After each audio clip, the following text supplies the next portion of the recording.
जैसा कि आपको मालूम है कि आज शिक्षक दिवस है और शिक्षक दिवस के ऊपर हम बहुत सारे वीडियोस लेके आ रहे हैं आपके बीच में अपने चैनल के लिए। और ये वीडियोस कोई नॉर्मल वीडियोस नहीं है, ये अपने अपने क्षेत्र में मेहनत करके संघर्ष करके आगे बढ़ने वाले लोगों के वीडियोस हैं। तो उसी कड़ी में जैसे कि कल शाम को आपने वीडियो देखा था सलमान सर का, और आज ये सुबह आप देख रहे हैं हमारे मनोज सर का, और संघर्षशील व्यक्तित्व है इनका। धन्यवाद। और बहुत अच्छी जान पहचान है सर के साथ हमारी, और बहुत भरना के अंदर कोई ऐसा नहीं है जो मनोज सर को नहीं जानता हो। सर सबसे पहले तो आप हमारे चैनल के लिए 2 शब्द बोल दीजिए अपने व्यूअर्स को जो आपको चाहने वाले लोग हैं। सबसे पहले नमस्कार, मैं बहुत बहुत बधाई देता हूँ सूर्य प्रताप जी को कि उन्होंने भरथना जैसी छोटी जगह पर इतनी मजबूती से, ईमानदारी से चीज़ों को लोगों तक पहुंचा रहे हैं। और जो मीडिया का इम्पोर्टेंस है जो घट रहा है कई कारणों से, लेकिन छोटे लेवल से ही सही उसे सही दिशा में ले जाने की कोशिश कर रहे हैं। आपको बहुत बहुत बधाई, आप बहुत आगे बढ़ें, ऐसी शुभकामनाएं। सर तो शुरू करते हैं हम लोग। जैसा कि आपके लिए हमने बहुत सारे क्वेश्चंस तैयार किए हैं, तो अब आपके पास ऑप्शन ये है कि पहले लॉन्ग क्वेश्चंस करेंगे या पहले शॉर्ट क्वेश्चंस करेंगे। ये आपके ऊपर है, जैसा आप कंफर्टेबल समझें। चलिए पहले हम लोग 1 लाइनर्स क्वेश्चंस करते हैं, ठीक है ना। बहुत आपको नॉर्मली क्वेश्चंस हैं, आपको अच्छे से आंसर्स देने हैं। उस इंसान का नाम जो दुख में सबसे पहले आपके दिमाग में आता है। अब बात आती कि अब आता है या आता था? नहीं, आता था। और दुख तो कभी भी आ सकते हैं ना, अभी भी आपको कोई ना कोई चीज़ें दिमाग में टेंशन देती होंगी। दुख की जगह तनाव कहें तो अच्छा है। तनाव। और वर्तमान में मेरे बड़े भाई का नाम आता, बड़े भाई आते हैं दिमाग में, अनिल कुमार यादव, जो संस्था को एज ए डायरेक्टर प्रिंसिपल देख भी रहे हैं। तो कोई भी तनाव होने पर सबसे पहले उनका ही चेहरा दिमाग में आता है। ओके। और एक और शब्द जोड़ना चाहूँगा, मेरी लाइफ में सबसे महत्वपूर्ण रोल मेरी माँ का रहा। दुर्भाग्य से 2015 में उनकी डेथ हो गई। उसके बाद से वो रोल मेरे बड़े भाई निभा रहे हैं। सर बहुत किस्मत वाले हैं आपको, ऐसा अच्छा आपको भाई मिले हैं, और 2 चाह रहे हैं कि ऐसे भाई सबको मिलें। दूसरा क्वेश्चन आपसे, जीवन में सबसे महत्वपूर्ण व्यक्ति कौन था और कौन है? जीवन में सबसे महत्वपूर्ण व्यक्ति माँ ही थी, और उसकी शिक्षाएं हैं अभी भी। Very nice. कभी सरकारी नौकरी का ख्याल आया मन में, और अगर आया तो कौन से विभाग में जॉब करना पसंद करते थे? एज इफ गवर्नमेंट जॉब की इच्छा तो नहीं आई, लेकिन जो चीज़ इंस्पायर करती थी वो थी यूपीएससी, सिविल सर्विसेज। मैंने ट्राई भी किया, बट प्रायोरिटीज़ दूसरी ज़्यादा महत्वपूर्ण हो गई, जिसके कारण उसको ड्रॉप करना पड़ा। ओके। आपका फेवरेट सॉन्ग? बहुत सारे व्यूअर्स हैं ये जानना चाहते हैं कि मनोज सर, ऐसा तो है नहीं कि आप ओल्ड हो गए, यंग है, बहुत सारे यंग आपको आइडियल मानते हैं, है ना। भरना के अंदर तो आपका फेम बहुत चलता है। तो कौन सा सॉन्ग? आपका बड़प्पन है? नहीं, बड़प्पन नहीं है सर, ये हकीकत है। बहुत सारे यंग जितने भी हैं वो आपको आइडियल मानते हैं। सॉन्ग्स का क्या है, मूड पे डिपेंड करता है। लाइक जब मैं रनिंग के लिए जाता हूँ तो मुझे दूसरे गाने पसंद आते हैं, जैसे कि मैं क्या नाम है आपके, सुखविंदर सिंह के गाने सुनता हूँ। और नॉर्मली जब मॉर्निंग में डेली स्कूल आता हूँ तो गाड़ी में किशोरदा के गाने बज रहे होंगे। ओके। शाम के टाइम चाय पे तो रफ़ी साहब के गाने सुनता हूँ। लेकिन कोई पर्टिकुलर एक सॉन्ग पसंद हो ये बता पाना थोड़ा टफ होगा। पुराने सॉन्ग्स पसंद है कि नए सॉन्ग्स पसंद है? 70s सबसे ज़्यादा पसंद है। 90% में 70s के गाने, हाँ 70s के गाने सुनते हैं। और वर्तमान में कुछ एक गाने कभी कभार जो थोड़ा मोटिवेट भी करते हैं वो प्रेजेंट के भी सुनते हैं। 1-2 गाने व्यूअर्स जो देख रहे हैं, आपको चाहने वाले लोग हैं। अभी जैसे हाल में ही कोई गाने की बात करूं तो ऐसा कोई दिमाग में नहीं आ रहा है जो पर्टिकुलर सुनता हूं। पुराना कोई सॉन्ग, नया कोई सॉन्ग? चक दे इंडिया वाला ही सुन लेता हूं, सुखविंदर सिंह का, काफ़ी मोटिवेट करता है। और ये मूवी आई थी रणबीर कपूर की, संजय दत्त की जो बायोपिक थी, उसमें जो गाना है वो भी सुखविंदर सिंह का ही एक्चुअली। मीन्स ये मान लिया जाए कि सुखविंदर सिंह आपके फेवरेट सिंगर हैं? मोटिवेशन के लिए वो फेवरेट में आते हैं। अब 2 क्वेश्चन हमने शॉर्ट अभी आपके लिए छोड़ दिए हैं, बाद में पूछेंगे आपसे। स्कूल की प्लानिंग कैसे आई और क्यों आई आपके दिमाग में, स्कूल ही क्यों खोला? और दूसरे बिजनेस थे और आप यंग भी थे, बहुत कुछ कर सकते थे। मैं सच बात कहूँ तो जब स्कूल इस्टेब्लिश किया था हमने, सॉरी हम नहीं कहेंगे, मेरी फैमिली एक्चुअली ये इंस्टीट्यूशन है, बड़े भाई और हम दोनों मिलकर इसको काम करते हैं। अब तो हमारे 2 छोटे भाई हैं जो हमारे चाचा ताऊ के लड़के हैं, हम लोग की जॉइंट फैमिली है, साथ में ही काम करते हैं। तो कहीं ना कहीं ये जब स्कूल इस्टेब्लिश कर लिया तो एक दिन पापा बोल रहे थे कि मेरे मन में ख्वाहिश आती थी कि काश मेरे बच्चों का भी स्कूल हो या हम लोग भी कोई स्कूल चलाएं। तो शायद कहीं ना कहीं उनकी जो छुपी हुई इच्छा थी वो हम लोगों के मन में उभर आई और बड़े भैया ने और हमने मिलकर इस इंस्टीट्यूशन को स्टार्ट किया। शुरुआत के संघर्ष के बारे में कुछ बताएंगे? शुरुआत में क्या संघर्ष आया? शुरुआत में एक चीज़ से थोड़ा सा जूझना पड़ा। I was just 12th pass at that time, केवल 12th पास था, लेकिन स्पीकिंग पढ़ाते पढ़ाते 2 साल हो चुके थे। तो डिफरेंट स्कूल्स के स्टाफ मेंबर्स थे, वो हमसे क्लासेस ले रहे थे, स्पीकिंग मिल रहे थे, तो वो कह रहे थे कि सर आप क्यों नहीं करते। तो वो कहीं ना कहीं एक मोटिवेटिंग फैक्टर रहा। और मैं सच बताऊं, कभी बचपन से सोचा नहीं था कि कभी पढ़ाऊंगा। एक्चुअली मुझे इस चीज़ को पसंद ही नहीं थी ये चीज़। बाद में वो इतनी पसंद बनी कि अब मैं बाकी सब नहीं पढ़ा नहीं रहा हूँ। That means I am not living, मतलब मैं जिंदा ही नहीं हूँ अगर मैं पढ़ा नहीं रहा हूँ। It is more than my life. अब मैं पढ़ा रहा हूँ तो ही जिंदा हूँ, और नहीं पढ़ा रहा हूँ तो मैं जिंदा नहीं हूँ, ऐसा मैं फील करता हूँ। अच्छा सर, एक चीज़ और है आपसे, यूनिटीज़ आपके यहाँ पे चलती है और भरतना के अंदर ये एक ऐसा शब्द है बहुत सारे लोगों को नहीं पता। अधिकतर लोग साइंस, मैथ, यूनिटीज़ उनके लिए बहुत अलग है। ऐसा लगता है ये शब्द मतलब बाहर की दुनिया से आ गया हो। यहाँ पर यूनिटीज़ के बच्चे पढ़ाई कर रहे हैं, यूनिटीज़ की पढ़ाई कर रहे हैं, तो आप साइंस का और यूनिटीज़ का क्रेज किस अलग अलग एंगल से देखते हैं? देखिए, सबसे पहले तो जो स्ट्रीम्स हैं, मैं सभी स्ट्रीम्स को मुझे लगता है कि वो डिफरेंट चॉइसेस के कारण बनाई गई हैं, जो बच्चे डिफरेंट चॉइसेस को ऑप्ट कर सकें। लेकिन कहीं ना कहीं बच्चा तो ह्यूमैनिटीज़ को बहुत पसंद करता है। अब इसी साल देखें तो रिया ने इटावा डिस्ट्रिक्ट में 3rd पोजीशन प्राप्त की है, 97.4% वो उसने प्राप्त की है। तो ये कहीं ना कहीं अच्छा स्कोरिंग है। She was topper of 10th class 2, वो 10th क्लास में भी टॉपर थी। उसके बाद उसने ऑप्ट किया।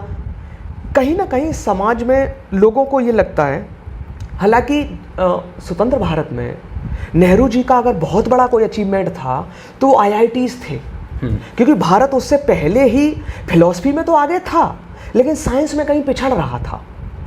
तो स्वतंत्र भारत में भारत को साइंस की बहुत ज़रूरत थी। नेहरू जी ने उसके लिए IITs खड़े किए और एक देश में माहौल बनाया साइंस के लिए, साइंटिफिक टेम्पर के लिए, और उसको बहुत प्रमोट किया, और जो बहुत आवश्यक भी था। तो वो लोगों के दिमाग में अभी भी चला रहा है कि साइंस की उतनी ही नीड है, साइंस की नीड हमेशा रहेगी, कभी ख़त्म नहीं होगी। लेकिन ह्यूमैनिटीज़ लीडर्स देती है, साइंस के कारण भी जो प्रॉब्लम्स उत्पन्न होगी उनको भी हैंडल करने के लिए हमें कुछ सोशल लीडर्स चाहिए जो ह्यूमैनिटी से आएंगे।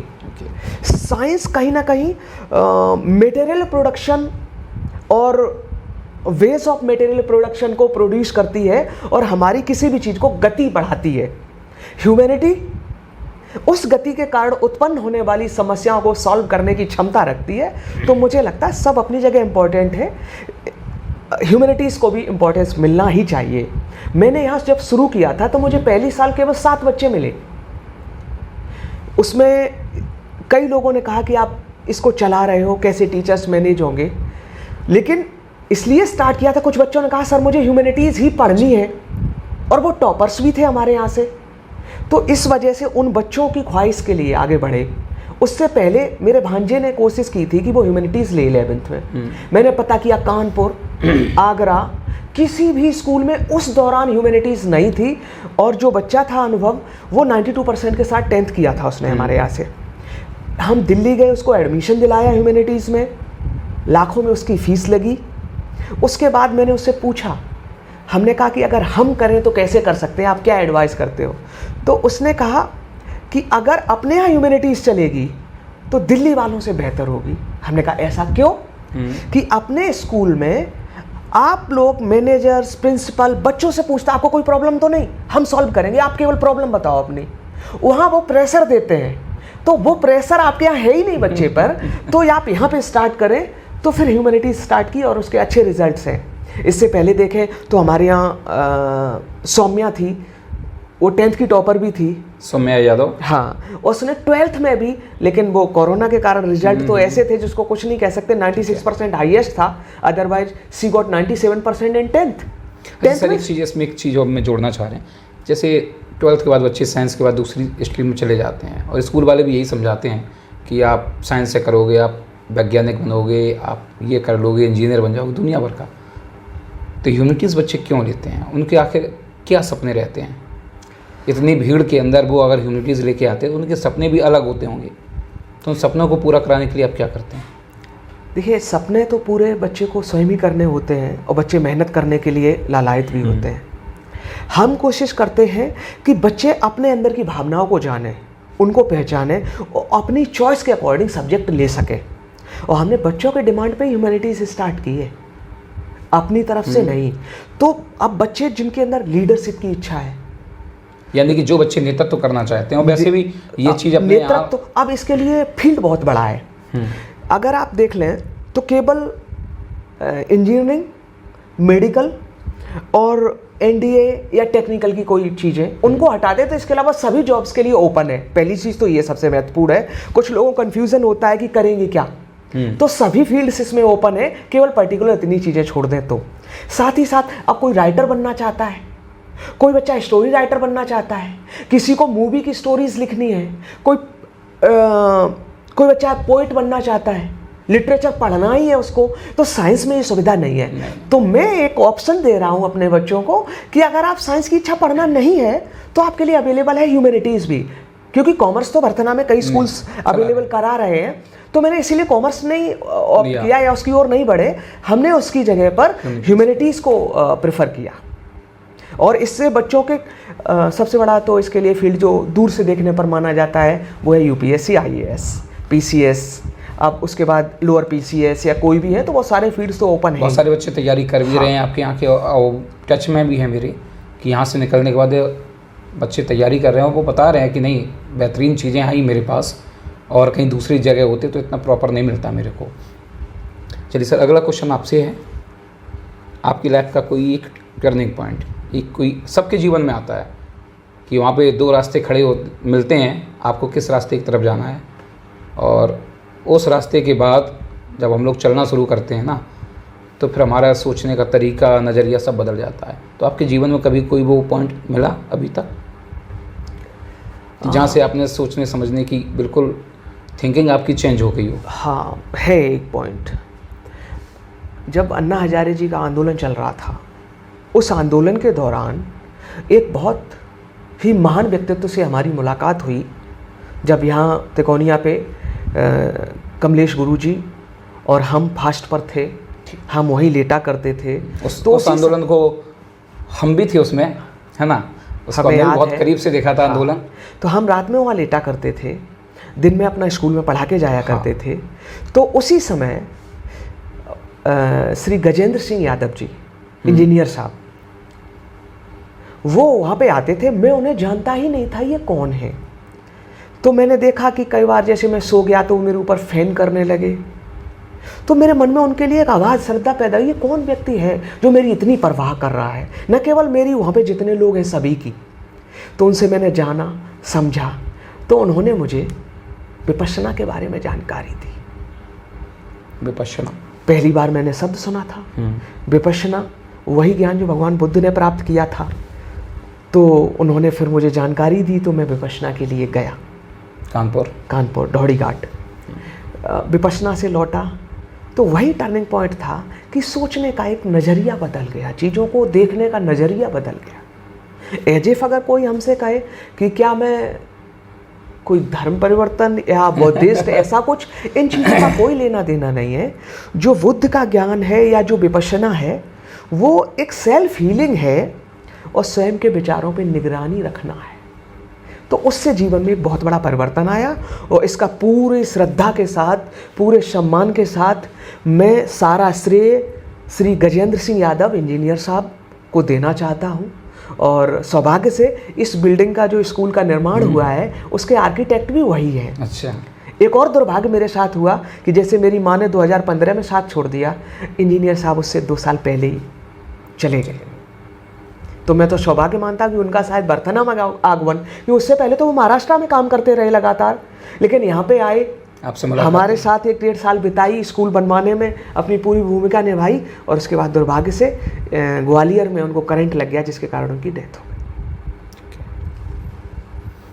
गई। एक चीज़ और आती है वर्तना के अंदर, टीचर्स कहते हैं आपके बारे में कि ट्यूशन कल्चर आपके यहाँ नहीं चलता। ये ट्यूशन कल्चर है क्या? हाँ, ये चीज़ पे जवाब एक्चुअली मैं भी चाहता था कोई मुझसे पूछे क्योंकि एक कन्फ्यूजन सी क्रिएट हो गई है सोसाइटी में। साथियों, ये था हमारा पहला एपिसोड मनोज सर के साथ में। दूसरा एपिसोड हम जल्दी लेके आने वाले हैं और हो सकता है कि 1 या 2 दिन के अंदर ये दूसरा पार्ट आपको मिल जाए। तब तक के लिए हमें दीजिए इजाज़त। नमस्कार।